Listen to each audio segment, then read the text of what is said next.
வசிஷ்டருக்கு அங்க என்ன நடக்கிறதுனே தெரியலையா.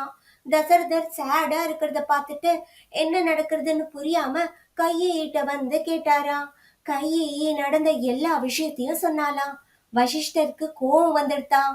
அரசன் நானேன்னு போய் சொல்லி உன்னோட ஆசையை நிறைவேற்றின்ட்டியா?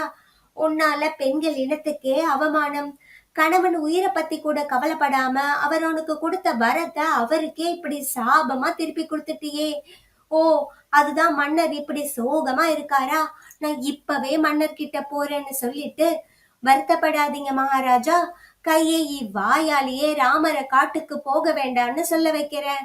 உங்க வரமும் வாக்கும் பழுதாகாம நானே பாத்துக்கிறேன் அப்படின்னு மனசுக்குள்ள சொல்லிண்டே மகாராஜா கிட்ட போனாராம். ஆனா ராமர் அதுக்குள்ள அரண்மனையை விட்டு வெளியே கிளம்பிட்டாராம்.